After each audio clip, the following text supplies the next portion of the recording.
Alright guys, so the back here. I'm not going to do much on this video. I just want to show you a breakdown of the trade I took on GBP USD. From my previous video, I did analysis on this pair GBP USD, and I said I was expecting some kind of buy when price get to this zone. You check my previous video, I made the analysis, and this was the other block. After this break of structure, I have this liquidity sweep here, and this other block. I marked the other block, and I was waiting for price to go to the other block. And when price got to that other block, I have to move down to my lower time frame. I think I picked the entry from the 30-minute time frame. So I had to when I got here. Actually, I'm not going to lie. There's no market structure shifts here, but I just when I saw this engagement, I feel like okay, I mark out this candle. What candle is this? This is not a doji candle. I think this is something like Kama candle. So I marked it out, and I set my limit around there.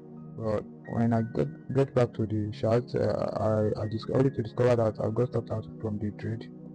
And again, so what is my you just have to learn from our losses.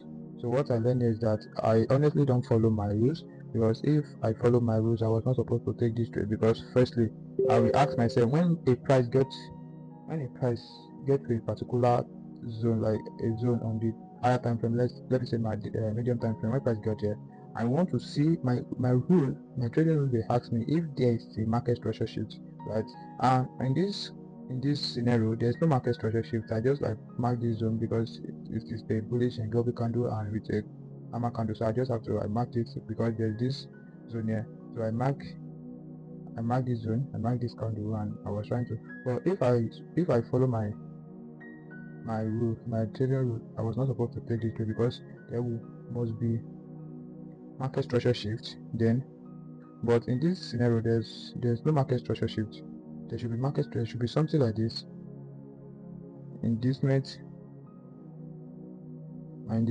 then my zone, like my POI.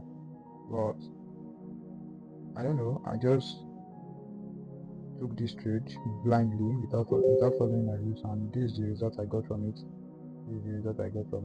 I get stopped out.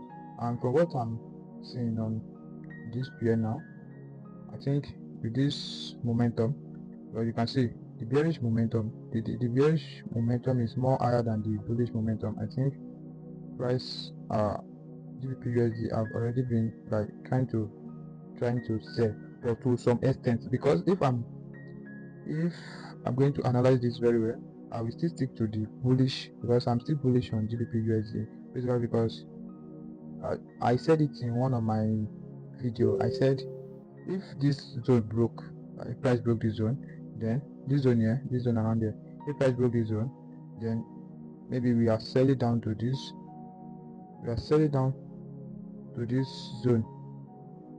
We are selling down to this zone here. We are selling down to this zone before we continue the buy, because there's reason for that, and the reason is that from what I read on the chart, price was trending down. Right, price was trending down, and this was the last high. And we know in a bearish move, in a bearish market, price tends to respect the last high, then broke. I don't know if you get it. Let me just use these two to do the illustration of what I'm trying to say. So in a bearish move, price move in a way that it respects, price to respect this high, then break this low, respect this high and break this low, respect this high and break this low. And this scenario, when price eventually broke this high, then that means we already shifted structure. Then price have market structure, direction have changed, right? So, and that is what happened here exactly.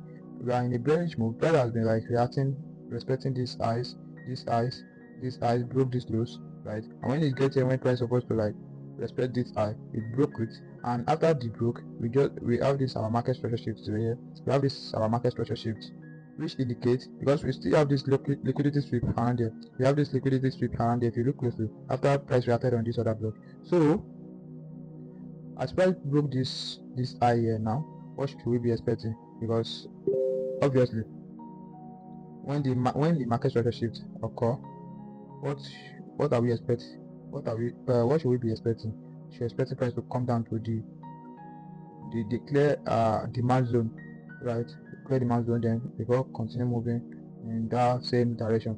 So that's exactly what happened here. Now we have this market structure shift around there, and this is declare demand zone around there, because all these zones have been mitigated, right? Have been mitigated, and the push happened here.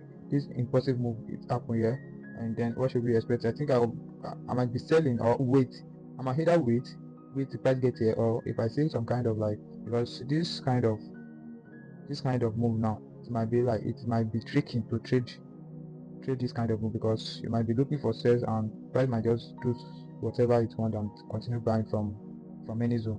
So I think the best thing for me is to wait the price get to this zone and see some kind of reaction, and when price get to this zone this time, I'm going to wait and follow my rule. Like, I'm going to wait to see market structure shift. Like, if I see my change of character, if I see that, so that one will tell me that I will be comfortable. Like, I will be comfortable to take the trade.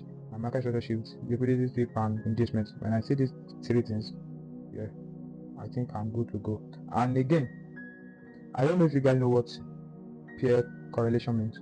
In peer correlations, we have, like, when two pairs are moving in same direction, I think that is what correlation means, right? Well, if you remember, I told you guys that I'm going to be trading only this GBP USD and GBP JPY. Well, I noticed they move in same direction. Yes, they move in same direction. So which means I might be like waiting for, I might be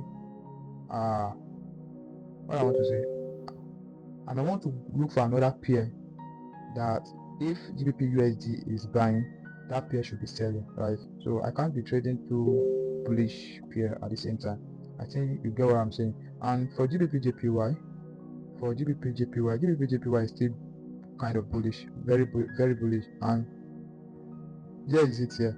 I think after this reaction, and then I will be expecting like some kind of buy here, and if I see any change of character on my lower time to my price get to this zone, I'm attempting to like get some buy around there. So that's that for this. This is my first trade this week, and I hit top plus. So it's fine, it's part of the game. So we just keep learning, and I could have avoided this trade if I follow my simple my normal trading rules, market structure sheet, and there's no market structure sheet. I just jump into I was forcing the trade, I was forcing it. That's basically it. So that's that for that. Alright, thank you guys. Don't forget to like, share, comment, because you are the one that keeps supporting me. Thank you very much.